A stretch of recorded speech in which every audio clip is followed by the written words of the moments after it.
Ежегодно 7 октября профсоюзы во всем мире проводят акцию за достойный труд. Что же подразумевается под этими словами, нам сегодня расскажет главный технический инспектор труда Федерации профсоюзов Республики Виктор Ишниязов. Доброе утро. Доброе утро, Виктор Ибрагимович. Расскажите более подробно о данной профсоюзной акции. Доброе утро. Да, действительно, уже 11-й раз с 2007 года проводится эта акция. На что она направлена? В первую очередь, цель данной профсоюзной акции – это обратить внимание правительства, работодателей на создание достойных условий труда. Чем это подразумевается? Это достойная заработная плата, это безопасные условия труда.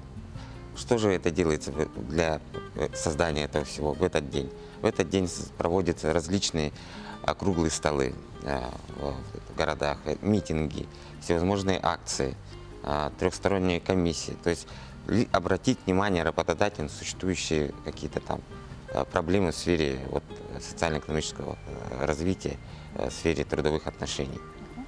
Ну, вот нам известно, что профсоюзы Якутии, они проводят общественный контроль как раз-таки за безопасностью труда. Вот каковы сейчас вообще, какова ситуация, как обстоят дела вообще в республике в данном направлении, в сфере именно труда в плане безопасности?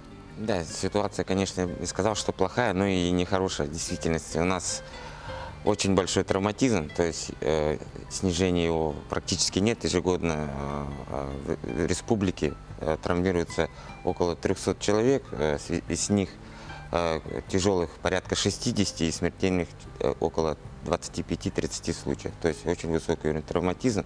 Для этого необходимо проводить различные мероприятия, и нам, профсоюзам, работодателям, правительству, необходимо приложить усилия по сокращению данного травматизма, для чего необходимо проводить семинары, обучение, так как самая большая статистика по травматизму – это неудовлетворительная организация работ. То есть не оборудование что-то, а само, именно с самого начала, как обучили работника, так и и пошло в эту организацию. Ну, здесь больше виновником кого можно отнести?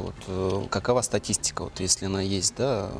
Работодатель все-таки виновен или работник все-таки? Или здесь 50 на 50 Нет, в большинстве случаев все-таки это работодатели или ответственные лица, которые следят за охраной труда на предприятии. Но недавно был издан указ главы республики Айсена Николаева об экологическом благополучии республики. Какое участие будут принимать профсоюзы в реализации? Да, действительно, профсоюзы поддерживают этот указ. Дело в том, что у нас сейчас развивается республика, то есть и техногенное воздействие на нашу экологию очень сильно. И нам, профсоюзам, совместно с работодателями и с правительством необходимо выработать ряд мер по недопущению таких моментов.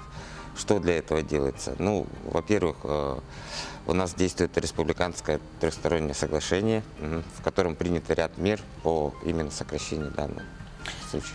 Виктор Ибрагимович, спасибо вам за участие в нашей программе. Мы желаем вам отличного дня сегодня, хорошего настроения. Спасибо. На это утро вместе с вами провели Катерина Винокурова, Андрей Погорелов. Увидимся с вами завтра в это же время.